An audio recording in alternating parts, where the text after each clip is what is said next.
오늘은 그래서 저에게 설교를 좀 부탁을 해서 어떤 설교할까 하다가, 물론 청년들과 함께 나누는 이야기지만 우리 전부와 함께 나눌 수 있는 이야기를 함께 하면 좋겠다, 그런 생각을 가지고 스토리가 스펙을 이긴다, 이런 제목의 말씀을 함께 좀 나누려고 합니다. 제가 토론토에서 박사과정 공부를 할 때 어떤 분이 저한테 유학을 왜 왔냐고 이렇게 묻더라고요. 그래서 본인은 뭐라 그러냐면은 자기는 유학을 온 이유가 이 박사과정을 마치고 나면은 자기 어떤 그 이력서에, 레주메에다가 멋진 박사학위 타이틀 하나를 넣기 위해서, 그래서 이렇게 내가 시간도 허비하고 돈도 허비하고 있다, 이렇게 이야기하더란 말이죠. 제가 그 이야기를 듣고 그 앞에서 대놓고 이야기하지는 않았지만 참 안타까웠습니다. 어떻게 그런 생각으로 유학을 하러 왔을까? 왜냐하면 그분이 목사님이었기 때문이에요. 이 목사도 이력서에다가 자기 스펙이 좀 좋아 보이게 하기 위해서 유학을 나왔다. 이거 얼마나 어이없는 생각인가, 그런 생각이 들었기 때문입니다. 그렇게 공부해가지고 뭐 어디 좋은 교회에 취직하려고 하는 걸까? 이게 목회자마저도 자신의 스펙이 쓸만한지 모자란지 이런 걸 걱정하는 이상한 시대에 우리가 살고 있는다는 말이죠. 요즘에 여기저기에서 뭐 상당히 오래전 이야기지만 이제는 그 젊은 청년들 뿐만 아니라 뭐 장년들에게 이르기까지 스펙이라는 것은 뭐 빼놓을 수 없는 어떤 그런 단어가 되어버렸습니다. 특히 한국에서 청년들에게는 이 스펙이라는 것이 그냥 대학 생활의 전부가 되어버렸어요. 뭐 대학의 낭만이라는 것이 사라져버리고, 또 취업을 해서 어디 직장에 들어간들 마찬가지예요. 스펙이라는 게 늘 꼬리를 따라 붙습니다. 그런데 여러분, 본래 이 스펙이라는 말이 어디에 쓰는 단어인지는 아세요? 공장에서 어떤 물건을 우리가 만들게 되면 그 제품의 성능을 구체적인 수치로, 어떤 수치로 보여줄 때 그걸 우리가 뭐 스페시피케이션이라고 합니다. 그것을 줄여서 스펙이라고 부르는 거죠. 예를 들면 자동차를 만들었어요. 그럼 이 자동차의 구체적인 성능이 어떻게 되느냐, 그걸 보여주는 거. 뭐 크기는 어떻게 되느냐, 엔진은 뭐냐, 또 뭐 미션은 무엇이냐, 시트는 뭐 가죽이냐 천이냐, 수동 기어냐 변속 기어냐, 뭐 이런 것들, 뭐 브레이크는 어떤 거냐, 또는 뭐 힘은 어떠냐, 연비는 어떠냐, 이런 거를 구체적인 수치로 보여줄 때 사용하는 단어가 본래 이 스페시피케이션이라는 단어였어요. 근데 이걸 줄여가지고 스펙이라고 부르게 됐단 말이죠. 근데 이렇게 제품의 성능을 가리키는 스펙이라는 단어를 사람들이 언젠가부터 이거를 갖다가 사람에게 쓰기 시작하는 겁니다. 사람이 제품입니까? 사람은 제품이 아니잖아요. 그럼에도 불구하고 한 사람을 가리켜서 한 인격체를 제품처럼 취급을 하는 거예요. 근데 왜 이게 스펙이라는 게 중요하게 되었냐면, 경쟁이 치열하다 보니까 이렇게 된 겁니다. 경쟁이 치열하다 보니까 더 좋은 직장 또는 더 좋은 학교에 들어가기 위해서는 나의 스펙이 좋아야 되는 거죠. 내가 뭔가 내세울 만한 게 있다, 내가 이만큼 쓸만하다, 이거 보여주려고 그런단 말이죠. 그래서 그 한 사람의 뭐 스펙, 뭐 이력서에다 담아내는 게 뭡니까? 학교는 어디에서 공부했고, 또 학위는 어디까지 했고, 또 성적은 어땠고, 구사할 수 있는 언어는 어떤 게 있고, 점수는 어떻게 되고, 자격증은 뭐가 있고, 인턴 경험은 얼마나 했냐, 이런 걸 거기다 다 담아 놓는 거예요. 나라는 사람은 이런 사람입니다, 수치화시키면 이런 겁니다, 이거 보여주는 거 아니에요? 근데 여기서 여러분 질문이 생기는 게, 자동차나 공장에서 만든 제품들 같으면 스펙이 좋으면 확실히 좋구나, 뭔가 쓸모가 있구나, 조금 뭐 성능이 뛰어난 것 같구나, 이렇게 이야기를 하는데, 그런데 사람도 소위 말하는 그런 어떤 레주메에 들어있는 그 스펙의 내용이 그 사람의 전부를 보여주냐, 이런 말이에요. 스펙이 좋으면 그 사람이 정말로 쓸만한 사람인가, 여기에 대해서 많은 회의가 일어나고 있지 않습니까? 사람이 이력서 한 장에 어떻게 그 사람을 다 담을 수 있냐, 담을 수가 없는 것 같더라, 이런 이야기가 참 많아요. 그런데 이 취업 준비를 하는 이 준비생들 마음에는 어떻게든지 자기가 좀 더 돋보여야 되니까 스펙을 쌓으려고 그러고, 또 뽑는 사람들 입장에서도 다 고만고만하고 비슷해 보이니까 그냥 그 사람에 대해서 깊이 있게 진득하게 살피기보다는 수치화시켜서 사람을 평가하는 이런 일들이 비일비재해졌다는 말이죠. 그러다 보니까 어떻습니까? 뭐 한국에 있는 학생들 대학 다니면 뭐 이거는 무슨 뭐 기본 옵션처럼 다 그냥 토익이나 토플 점수 이거 받으려고 어디 어학연수를 떠납니다. 그리고 돈을 많이 쓰게 되죠. 학점을 관리하려고 신경을 많이 쓰고 인턴 경험도 쌓습니다. 제가 아는 어떤 사람은 자신이 지방대를 나왔다라는 것을 너무 부끄러워해가지고 대학원을 다니면서도 뒤늦게 편입시험 공부를 하더라고요. 학부를 다시 들어가려고 이렇게 하더란 말이죠. 이게 뭔가 크게 잘못된 거 아닙니까? 제가 북미 지역에서 유학 생활을 하면서 거기에서도 이렇게 한인 청년들 대상으로 사역을 좀 많이 했었습니다. 근데 거기서 만난 청년들, 한국 학생들 똑같아요. 뭐 미국이나 캐나다 학생들보다 훨씬 더 그런 스펙에 신경을 많이 씁니다. 내가 대학교 GPA가 얼마나 되는지, 어느 대학에서 어느 학과를 전공했는지, 또 중요한 게 내가 얼마나 스칼러십을, 이 장학금을 많이 받았는지, 자주 받았는지, 또 내가 어떤 제출한 페이퍼가 얼마나 좋은 평가를 받았는지, 또 어떤 의미 있는 이대 같으면, 어떤 공대 같으면은 연구 실험실에, 내가 랩에 들어갔었는지, 이런 걸 가지고, 또 특히 뭐 내가 대학원 이상 공부를 해야 되겠다, 내가 박사과정 공부해야 되겠다, 이러면은 내가 얼마나 이런 준비들을 잘 했는가라는 것을 자기를 잘 포장을 해야 되는 거예요. 이게 일상이 되어버렸어요. 이러다 보니까 이런 경쟁이 심해지다 보면 사람들이 어떻게 됩니까?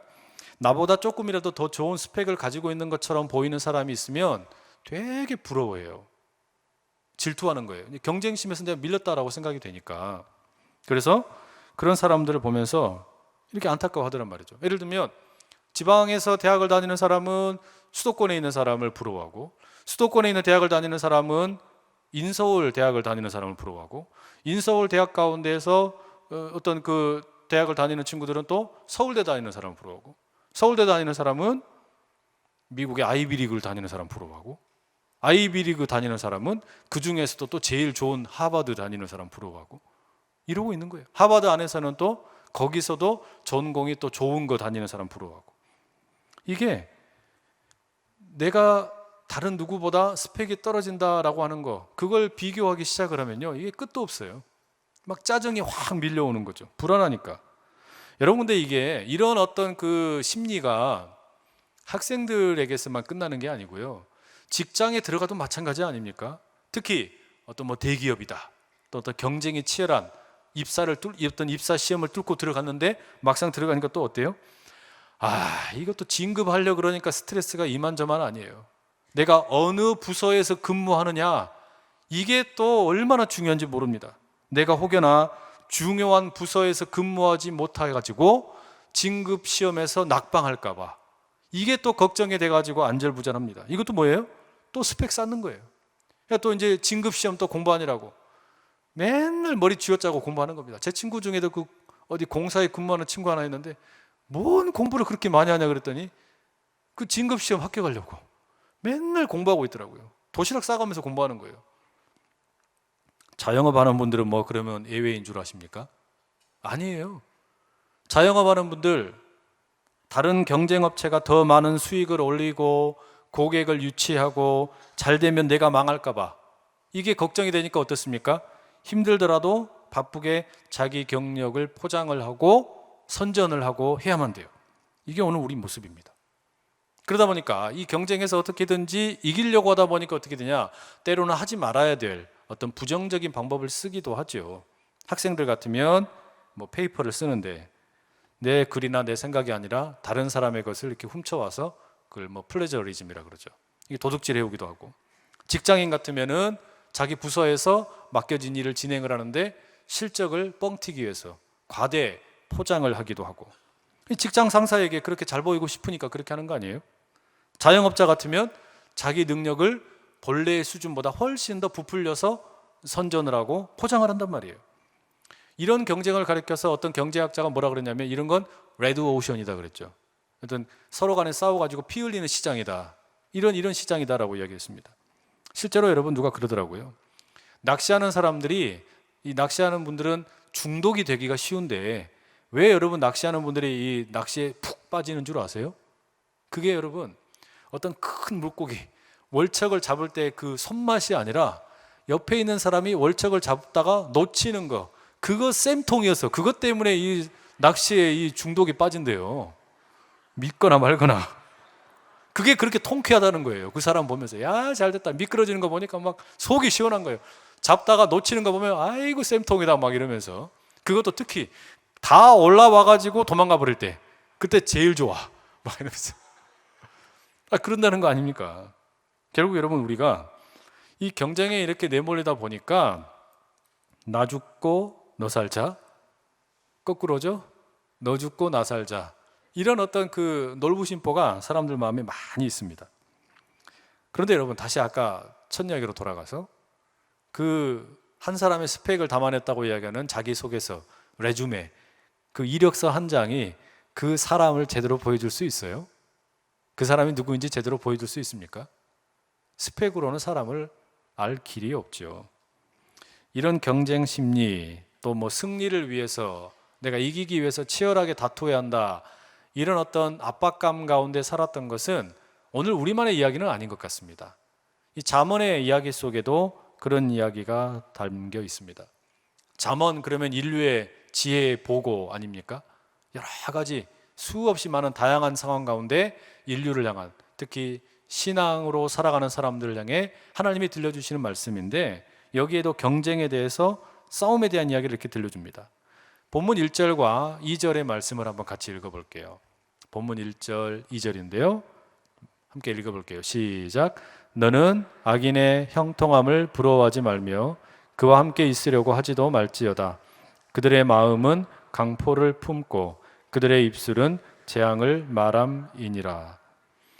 악한 자의 성공을 부러워하지 말고 또 그런 악한 자들과 함께 있지도 말라라고 이렇게 이야기하죠. 왜냐하면 그 사람들은 아주 폭력적이다, 또 말하는 것이 늘 사람을 속이는 것에 익숙하다, 뭐 이렇게 이야기합니다. 그러면 여러분, 이렇게 늘 폭력적이고 속이는 말을 하는 이 악인, 이 악한 사람 누굴까요? 어떤 사람일까요? 아주 대단히 나쁜 못된 짓 많이 하는 살인자, 또는 뭐 극심한 범죄자, 비윤리적인 사람, 막 이런 사람이 생각나죠? 그런데 사실 여러분, 이 악인은 우리 모두를 가리키는 표현입니다. 우리 모두가 그런 악인의 가능성이 있다라는 거예요. 달리 표현하면 이런 거죠. 악인을 누구라고 생각하는 게 쉽냐? 스펙으로 자기를 포장하는 사람, 또는 스펙을 믿고 사는 사람, 그걸 우리가 악인이라고 할 수 있습니다. 스펙을 믿고 사는 사람은 자기의 좋은 스펙으로 성공할 수 있다라고 믿는 것이죠. 그러나 그런 성공 부러워하지 말고 그런 사람들처럼 스펙 쌓는 거에 너무 열중하지도 말라, 이게 잠언의 가르침입니다. 왜냐하면 스펙으로 성공한 사람은 스펙으로 망합니다. 스펙을 의지하는 사람은 또 폭력적이고 속임이 많이 나오기 쉽고 냉소적이기 쉽다라는 거예요. 자기만 생각한다는 이야기죠. 그러니까 여기서 뭐 폭력적이다, 거짓말을 많이 한다, 이런 이야기는 어떤 다른 사람을 다 내가 짓밟아야 될 경쟁의 대상으로만 생각한다라는 그런 이야기가 되는 거죠. 삶이 따뜻함이 없어요. 맹렬해지는 거예요. 자신의 스펙 또는 어떤 자신의 업적을 쌓는 데 집중하다 보니까, 그런 경력을 쌓는 데 발전을 하는 데에다 모든 신경을 다 쓰다 보니까 어떻게 돼요? 주변에 누가 있는지를 신경을 안 쓰는 거죠. 주변에 있는 사람들이 어떻게 사는지에 대해서 공감의 능력이 확 떨어지는 겁니다. 누가 지금 아파하고 있는지 힘들어하는지 이런 거에 대해서 별로 관심이 없어요. 그냥 내 갈 길만 가는 거예요. 그러다 보니까 자연스럽게 입에서 나오는 말들이 이 속임수가 되기 쉽고, 또 어떤 폭력적인 이런 일들이 나타나기가 쉽다라는 이야기죠. 제가 고3 때 학교에서 이제 마지막 그 중간고사를 치르는데, 이때 시험이 아주 중요한 시험이었습니다. 말하자면 고등학교의 GPA, 이 점수가 가장 비중이 큰 시험이었어요. 이제 뭐 평점 매기는 거 있잖아요. 대학 들어갈 때 꼭 필요한 점수였는데, 그때 4일을 연속해서 시험을 치르는데, 그때 시험 기간에 이 반장의 행동이 조금 이상한 겁니다. 어떻게 이상했냐면은, 본래 이제 시험이 과목이 끝나고 나면은 그 시험지, 이제 그 답안지를 회수해 가지고 선생님들이 가지고 가셔야 되잖아요. 근데 이때 이 반장 녀석이 어떻게 했냐면은 그 답안지를 자기가 선생님들한테 갖다 준 거예요. 그러면은 교실에서 어디로 가야 돼요? 교무실로 가야겠죠? 근데 교무실로 바로 가지 않고 꼭 어디를 가냐면은 화장실을 들렀다 가는 거예요. 그러니까 이게 이제 친구들이 몇 명이 본 거죠. 그래, 왜 화장실을 들려서 갈까? 의아한 생각이 많이 했습니다.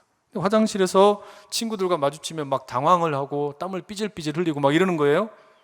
근데 저만 목격한 게 아니라 여러 사람들이 그걸 이상하다라고 말을 했습니다. 근데 증거가 없으니까 말은 못 했는데, 나중에 알고 보니까 점수가 어떻게 나왔냐? 보통 한 10등 이 정도 하던 친구가 1, 2등을 한 거예요. 점수가 그냥 확 오른 거예요.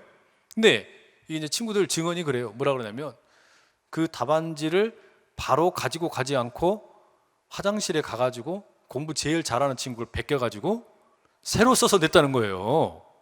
자기 것만. 나쁜 놈이. 얼마나 나쁜 놈입니까? 진짜 생각하면 막 지금도 열불 나는데. 짜증났죠. 화났죠. 어마어마하게 화났죠. 그 친구 그래가지고 좋은 대학 갔을까요? 못 갔을까요? 갔어요. 좋은 대학 잘 갔어요. 그러면 고등학교 졸업한 다음에 그 친구 다시 만났을까요? 안 만났을까요? 안 만났어요. 그리고는 꼴 보기 싫어서 안 만나는 거예요, 이제. 그리고는 이제 언제 이렇게 한번 만났는데 친구들끼리 딱 모였는데 뭐라 그러냐면 그때 그 친구 이야기를 아무도 안 하는 거예요. 어떻게 사는지 모르겠어요. 그냥 잘 살길 바랄 뿐입니다. 여러분, 혹시 스펙을 의지하면서 뭐 내 학교, 무슨 뭐 재산, 뭐 내 스펙 이런 거 의지해서 성공하는 사람이 있다고 해도 부러워할 게 하나도 없습니다. 왜 그런 거 아니? 아까도 말씀드렸지만 스펙으로 흥하는 사람 결국 스펙으로 망합니다. 스펙을 믿는 사람은요, 자기 스스로가 늘 불만족스럽게 됩니다. 왜 그러냐면 이 스펙, 이런 사고방식에 사로잡혀 있는 사람은 결국은 내가 누구냐라고 하는 질문 앞에서 이게 제대로 답을 못해요. 무슨 이야기인가 하니 나는 누구냐? 당신은 누굽니까? 라고 물었을 때 나는 누굽니다 라고 하는 걸 뭘로 이야기하는 겁니까? 내 스펙 가지고 이야기하는 거예요. 예, 나는 어디 학교 나왔습니다. 예, 저는 이렇게 장학금을 많이 받았습니다. 예, 저는 이렇게 좋은 회사를 다녔습니다. 예, 저는 부모님들이 이렇게 좋은 분들입니다. 그게 자기 이야기예요? 학교 이야기지, 부모님 이야기지, 돈 이야기지, 자기 이야기는 아니거든요. 이런 사람들은 결국은 내가 누구인지 보여줄 때 답을 무엇으로 하는 거냐면 내가 뭘 갖고 있느냐를 가지고 답을 하는 사람이죠. 소유형 인간이라는 겁니다. 그런데 여러분, 소유형 인간의 이 삶이라는 것은 자기 존재 가치로 행복을 느끼는 게 아니고 내가 뭘 갖고 있느냐라는 걸 가지고서 행복을 느끼려고 하는 거예요. 그러면 내가 무엇을 가지고 있느냐라는 것이 나쁜 거냐? 그렇지는 않아요. 그런데 사람이 내가 무엇을 가지고 있느냐에 따라서 행복을 느끼는 그 수준은 어디까지냐? 에리 프롬이라는 학자가 했던 이야기인데요. 어떤 나라의 국민소득이 5,000불, 1인당 국민소득이 5,000불 이하일 경우에는 사람들이 무엇을 가지고 있느냐를 따라서 행복을 느낀대요. 못 사니까, 살기가 어려우니까 그때는 어떠냐면 내가 무엇을 가지고 있느냐라는 걸 가지고 행복을 느껴요. 그런데 국민소득이 이제 1인당 국민소득이 5,000불을 넘어가게 되면은 그때부터 사람들은 행복을 느끼는 기준이 무엇을 가지고 있느냐 이걸 가지고 결정이 되지가 않는다라는 거예요. 그러면 뭐가 거든요? 내 존재가 얼마나 인정받고 또 내가 얼마나 가치 있는 존재인가 이게 느껴져야만 행복함을 느낀다는 겁니다. 예를 들면 이런 거예요, 여러분. 어디 대지진이 났다, 무슨 쓰나미를 만났다 이렇게 해가지고 가난한 나라에 살고 있는 사람들, 이런 사람들은 초콜릿 하나만 받아도, 이런 어떤 먹을 거 하나만, 비스켓 하나만 있어도 행복하잖아요. 우리나라 6.25 전쟁이 끝나고 난 다음에 미군들이 지나가면 뭐 그랬다면서요. 여기 계신 분들 중에도 그런 분들 계셨는지 모르겠어요. 막 Give me $1, give me $1 이렇게 하면서, 그러면서 이 그 크래커 달라고, 초콜릿 달라고 그렇게 하면서 그거 하나 받으면 어때요? 어마어마하게 행복했겠죠. 배고프니까. 그때는 그게 그렇게 행복을, 내가 살 수밖에 없는 조건이 그거였으니까. 그런데 살만한 사람은 이제 어떻게 돼요? 배가 꽉 찬 상태에서 아무리 좋은 뭐 스카이 라운지, 최고 높은 빌딩에 스카이 라운지에 가가지고 아무리 비싼 음식을 먹어도 행복 별로 못 느낍니다. 그다지 그 행복의 감흥이라는 것이 오래 가지를 않아요. 왜냐하면 사람 자체가 그런 겁니다.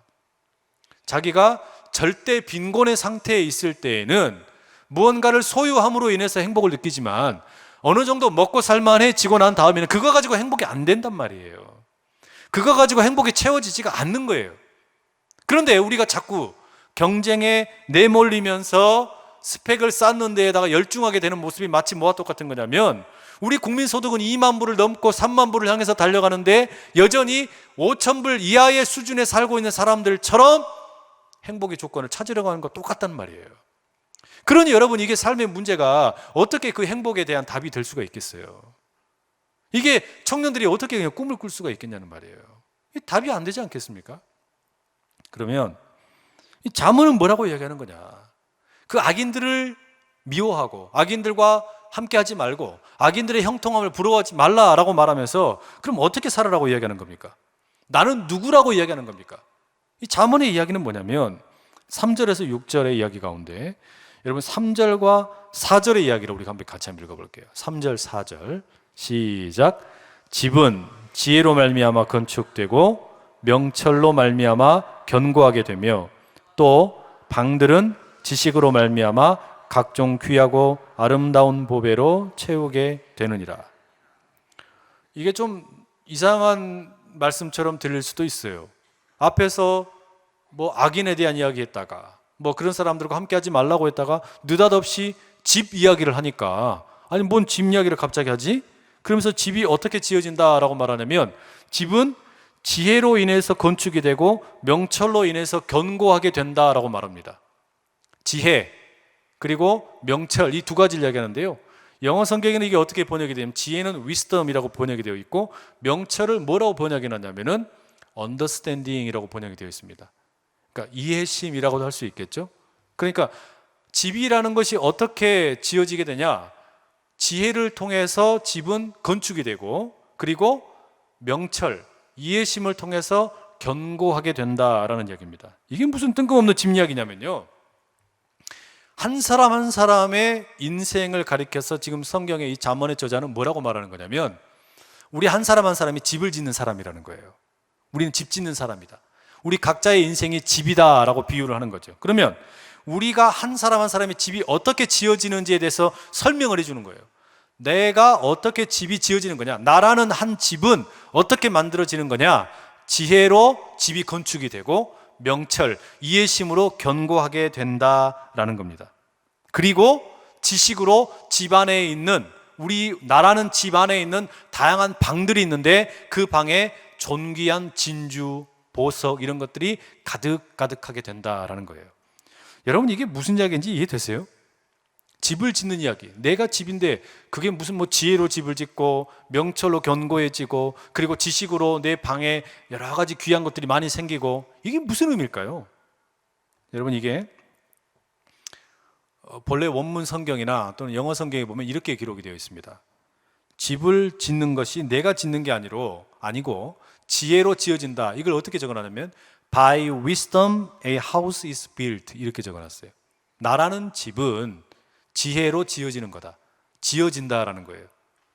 그러니까 수동태죠. 수동태 표현이죠. 무슨 이야기냐면, 내 집은 보이지 않는 지혜, 하나님의 지혜로 나라는 집이 지어진다라는 거예요. 나라는 존재는 어떻게 만들어지는 거냐? 이 집이 지어지는 것은 지혜가 필요한데 하나님의 지혜로 내가 건축된다라는 이야기예요. By wisdom a house is built, 이렇게 적어놨어요. 그리고 그 다음 표현이 뭐냐면 명철로 이 집이 견고해진다, 이렇게 나오는데요, 그걸 어떻게 적어놨냐면 By understanding a house is established, 이렇게 적어놨어요. 이해심으로 집이 견고해진다, 단단해진다, 이런 뜻입니다. 쉽게 이야기하면요, 나라는 집은, 나라는 존재의 집, 하이데거라는 철학자가 그랬거든요. 사람은, 어떤 존재는 언어의 집이다, 우리를 가리켜서 언어라는 집으로 지어졌다, 이렇게 이야기했는데, 나는 하나님의 지혜를 통하여 건축이 되고 그리고 이해심으로 견고해진다라는 거예요. 한번 가만히 생각해 보세요, 여러분.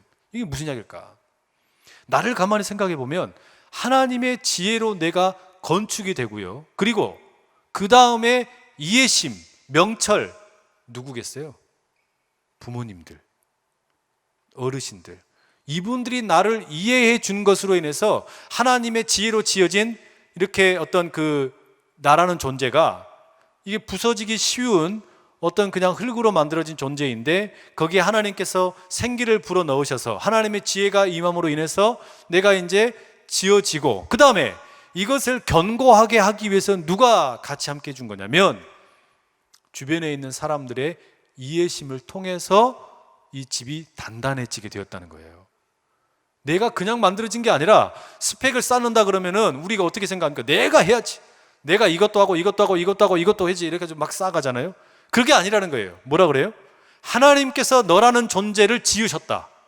그리고 너라는 존재는 또 다른 하나님의 사람들인 부모님이, 주변의 어른들이 도와줌으로 인해서 견고하고 단단하게 되었다. 그게 명철이에요. 그게 지혜와 명철로 지어진 나라는 존재라는 겁니다. 나라는 존재가 그러니까 여러분 가만히 보면 우리 뭐 청년들 뿐만 아니라 여기 계신 분들 누구나 다 마찬가지지만 내가 해가지고 된 일보다 자연스럽게 되어진 일들이 훨씬 더 많지 않으세요? 내가 뭔가를 막 해가지고 된 일보다 이상하게 그때 그렇게 누군가가 도와줘가지고 일이 되어버렸네? 희한하게 일이 그렇게 되어버렸네? 여러분 가만히 보면 그런 일들이 훨씬 더 많지 않으세요? 그런 일이 훨씬 많습니다. 우리 살다가 고백하게 되는 이야기들이 어떻습니까? 내가 잘해가지고 막 되는 일들이 아니고요. 대부분의 경우가 보이지 않는 하나님의 손길이 임함으로 되는 경우들, 또 다른 사람들이 다 닦아놓은 일들이 결국은 나를 이렇게 이끌어주는 일들, 그런 일들이 훨씬 더 많아지는 거예요. 나라는 존재 어떻게 만들어지냐? 하나님의 지혜로 건축되고 그리고 사람들의 이해심으로 내가 단단해진다라는 거예요. 그걸 그렇게 단단해진다는 거예요. 그러면 지식이라는 건 뭡니까? 지식이라는 건요, 결국은 하나님의 지혜, 내가 하나님의 지혜로 지어진 존재이구나. 그리고 내가 이렇게 단단한 하나의 인격체가 되는 데는 나의 모자람과 나의 실수를 용납해주는 주변의 많은 사람들로 인해서 내가 이렇게 견고해졌구나, 단단해졌구나, 이걸 아는 것, 그게 지식이라는 거예요.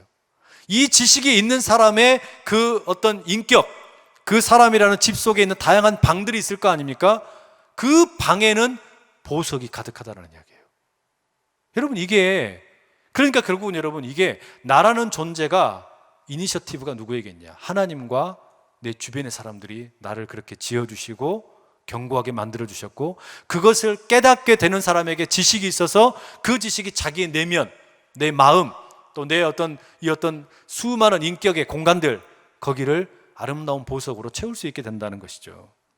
그러니 여러분 가만히 보면은 어린 시절부터 시작을 해서 우리가 이렇게 쭉 흘러온 시간들을 보면 이게 내가 해가지고 된 일이 아니고 희한하게 하나님께서, 그리고 뭐 부모님들, 주변의 사람들, 이분들이 해주신 일이 너무너무 많은 거예요. 이걸 깨닫게 되면 여러분, 그것을 지식으로 갖게 되면 내 인격이, 내 삶이라는 게 아름다운 보석으로 가득 차게 된다는 겁니다. 여러분, 이게 성경이 말하는 소유형 인간이 아니라 존재형 인간이에요. 스펙을 쌓는 사람은 자기가 뭔가를 다 해내야 돼요. 쟁취를 해내야 되는 거예요. 그런데 오늘 우리 청년들이 어제부터 시작해가지고 이 안산에 뭐 국내 선교, 땀을 흘린다는 말이죠. 누군가를 위해서 돕는다는 말이죠. 또 가서 섬긴단 말이죠. 이거 뭐 하는 겁니까? 이 땡볕이 뭔 짓이에요 도대체?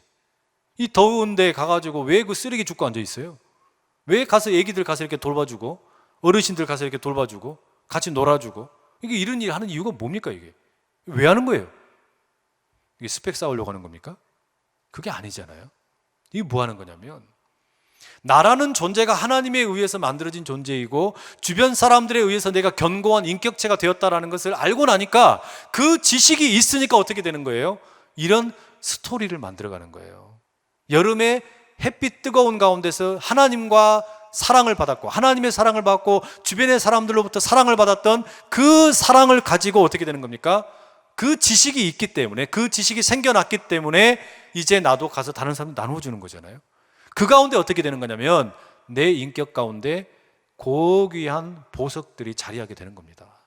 지금 여러분은 그 이야기를 쌓고 있는 거예요. 그 스토리가 스펙을 이긴다는 말이죠. 그 스토리, 하나님께서 나를 만져주셨다, 하나님께서 나를 지으셨다, 그리고 주변의 사람들이 그렇게 나를 이렇게 빚어서 나를 단단하게 해줬다, 그래서 나는 이제 그 지식 가지고 이 세상 가운데서 이렇게 멋있게 살고 싶다. 그게 여러분 한 줄의 어떤 다른 스펙보다, 레주메 속에 들어가는 것보다 더 강력한 힘이라는 말이죠. 그것이 여러분 우리 청년 그리스도인들에게 가장 큰 힘이 될 수 있기를 축복합니다. 여러분, 그러면 인생이 달라질 수밖에 없지 않겠어요? 내가 뭘 가지고 있느냐를 가지고서 행복을 느끼는 게 아니라 하나님께서 나를 향해 가지고 계신 내 존재를 향한 하나님의 그 어떤 계획, 그리고 내가 영글기도 전에 누군가가 나를 도우셔서 이렇게 단단하게 만들어주신 그 아름다운 사랑의 섬김의 손길, 그리고 그걸 깨달아서 내 인격의 다양한 영역들 가운데 아름다운 보석이 맺혀지기를 기대하는 마음으로 섬기는 손길, 나의 어떤 헌신, 이게 맞물리게 될 때 우리 하나님이 기가 막힌 일들을 행하신단 말이죠.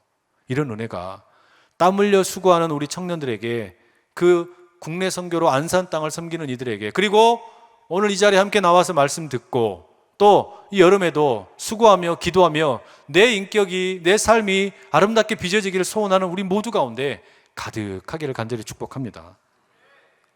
여러분, 요즘에는 우리가 SNS 이런 걸 많이 하잖아요. 카카오 스토리도 하고 페이스북도 하고 인스타그램도 하고 이런 거 하다 보면은 어떤 분들 보면은 너무너무 완벽해 보이는 분들이 있어요. 막 사진 올려놓은 거 보면은 막 돈도 많고 공부도 많이 했고, 근데 남겨놓는 글이 개떡 같은 경우들이 있어요. 아주 그냥 한번 딱 보고 난 다음에 그 다음에 쳐다보기가 싫어버리는 거예요.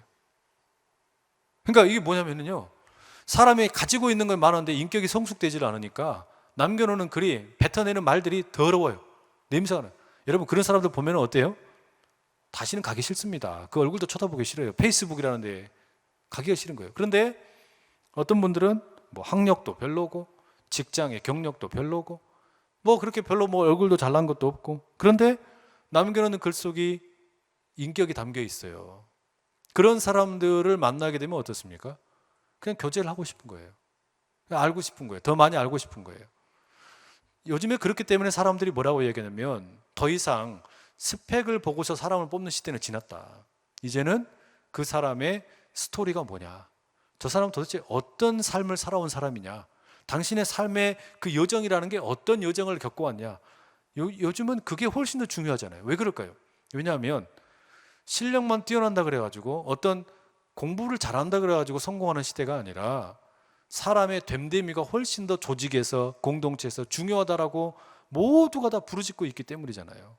그만큼 뭐 인성이 중요하다, 뭐 어떤 성품이 중요하다, 이런 이야기들 우리가 너무너무 많이 듣지 않습니까? 가정에서도 마찬가지고 교회에서도 마찬가지고 회사나 수없이 많은 공동체에서 다 마찬가지 아닙니까? 결국은 여러분, 지금 우리가 스펙으로 싸울 것인지 아니면 나를 향한 하나님의 믿음의 스토리를 가지고 싸울 것인지, 우리가 이걸 선택을 하는 거예요. 우리가 자녀들에게 가르치는 것도, 너는 스펙을 가지고 싸우는 인생이 될래? 아니면 믿음의 스토리를 가지고, 그걸 가지고 싸우는 인생이 될래? 그걸 가지고 살아가는 인생이 될래? 여러분, 우리가 가만히 물어봐야 되지 않겠어요? 그래서 마지막 5절과 6절에 보면은 이런 표현이 나옵니다.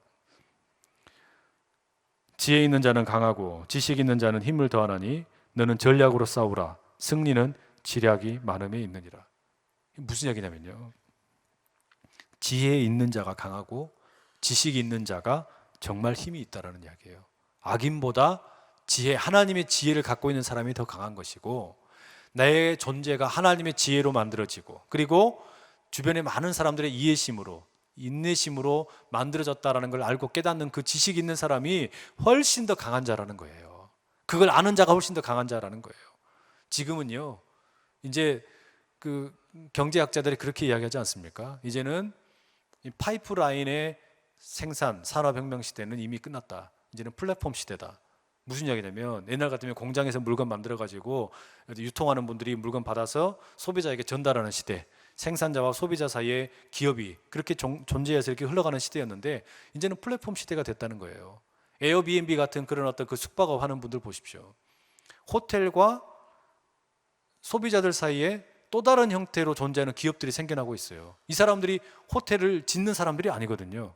이 사람들이 무슨 막 건물을 짓는 게 아니에요. 그거 가지고 장사를 하는 게 아니에요. 오로지 가지고 있는 건 뭐냐면 아이디어 가지고 하는 거죠. 그냥 호텔을 찾는 사람들이 많은데, 저렴한 가격에 쓸만한 어떤 그런 호텔이 아니나 숙소 이런 거 찾으려고 하는 분들, 그런 분들을 연결을 시켜주는 플랫폼 역할을 하는 거 아닙니까?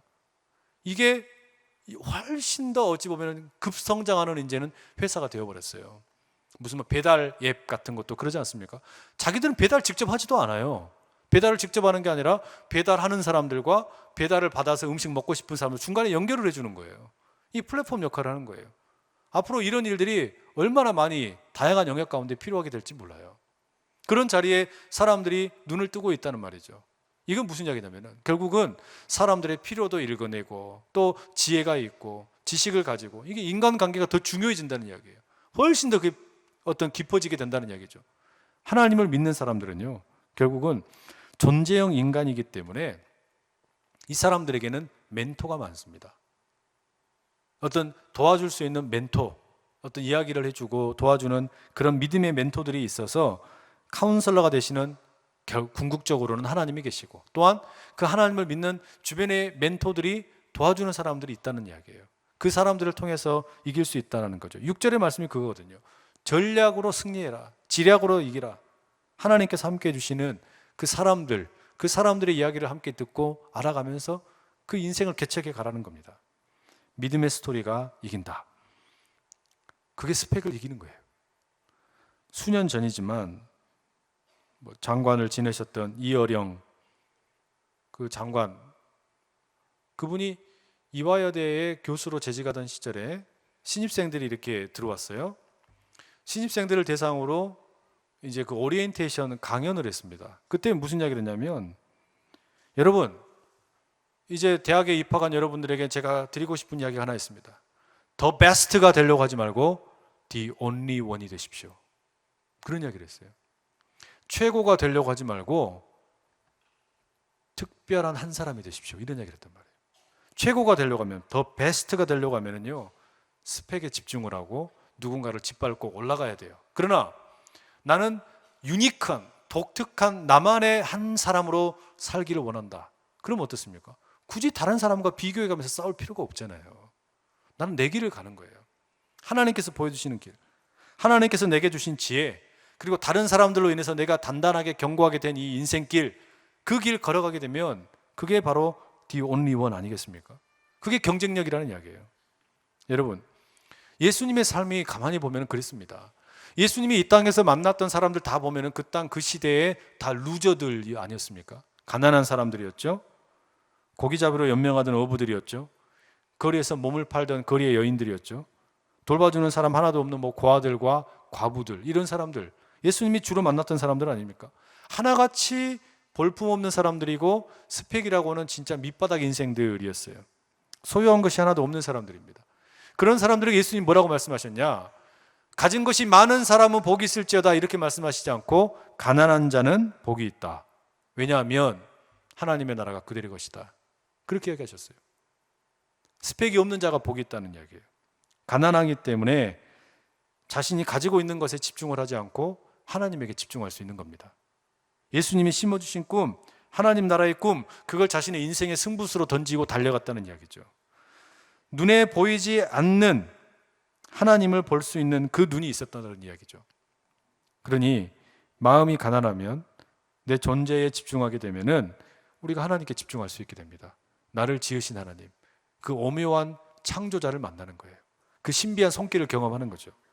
가난한 사람들, 소외된 사람들, 그 예수님 만나서 변화되지 않았습니까? 그러니 예수님 안에서 내가 강한 자다, 예수님 안에서 내가 가장 독특한 특별한 자다, 이 마음 가지고 함께 달려가는 우리 모두 다 될 수 있기를 간절히 축복합니다. 우리 교회도 마찬가지예요. 우리 교회가 다른 교회가 뭐 하려고 경쟁을 합니까?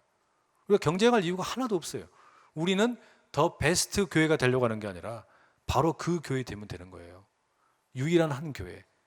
우리 교회를 향한 하나님의 그 뜻 그대로 그냥 하나님, 이게 우리 교회를 향한 하나님의 뜻이군요. 우린 이 교회, 이 뜻을 온전히 이루고 가도록 하겠습니다. 그러면 되는 거 아니에요? 다른 교회랑 굳이 비교할 필요도 없는 것이고, 다른 교회보다 우리가 크다고 자랑할 것도 없고요. 그냥 하나님께서 우리에게 허락하신 이 교회의 모습 그대로 가지고 가면 되는 겁니다. 가정도 마찬가지고요. 다른 가정이랑 다른 남편이랑 비교를 하면 아내는 늘 불행해요. 다른 아내랑 비교하면 남편은 늘 불행해요. 그럴 수밖에 없잖아요. 그러나 하나님께서 우리에게 허락하신 이 가정, 독특한 가정이다. 하나님께서 허락하신 가장 특별한 가정이다. 그러면 그 가정을 붙들고 함께 가는 겁니다. 그 가운데 하나님께서 가장 선하게 일하시고 놀랍도록 복을 주실 줄로 믿습니다. 왜냐하면 하나님께서 우리를 지으셨고, 그리고 주변에 있는 사람들이 그 명철, 이해심으로 우리를 단단하게 해주셨기 때문에 이 지식을 아는 사람은 자기 인생에 곳곳에 보배를 심을 줄 안단 말이죠. 그 은혜가 저와 여러분 가운데 가득하기를 간절히 축복합니다. 기도하겠습니다.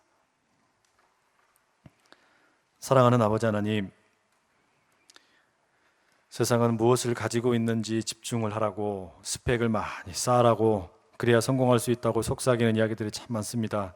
그러나 주님, 우리가 뭘 가지고 있다고 해서 만족을 하고 행복을 느끼는 그런 아버지 세대를 살아가는, 세상을 따라가는 인생이 아니라 내 존재가 누구인지, 하나님께 온전히 내가 드려진 존재임을, 하나님께서 나를 지으셨음을, 그 하나님의 지혜를 발견하게 하여 주시고, 내가 연글기도 전에 어린 시절부터 주변에 있는 수없이 많은 사람들이 나를 이렇게 이해해 주었구나, 나를 이렇게 참 많이 견뎌 주었구나, 그 명철함이 있었구나, 그 이해심이 있었구나, 그걸 깨달아서 그 지식 가지고 우리의 인격을 아름답게 가꾸어가는 복된 인생 다 되게 하여 주시옵소서.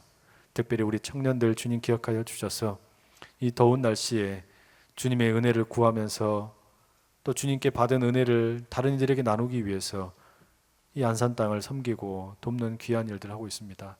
하나님께서 그 인생 한 명 한 명 주님 붙잡아 주셔서 더 베스트가 되려고 하면 스펙을 쌓는 일에 우리가 몰두할 수밖에 없으나, 그러나 나는 가장 유일한 한 사람, the only one이 되겠다, 하나님의 그 뜻대로 살겠다 다짐하는 복된 청년의 삶 또한 우리 모두의 삶이 되게 하여 주시옵소서. 예수 그리스도의 이름으로 기도합니다. 아멘.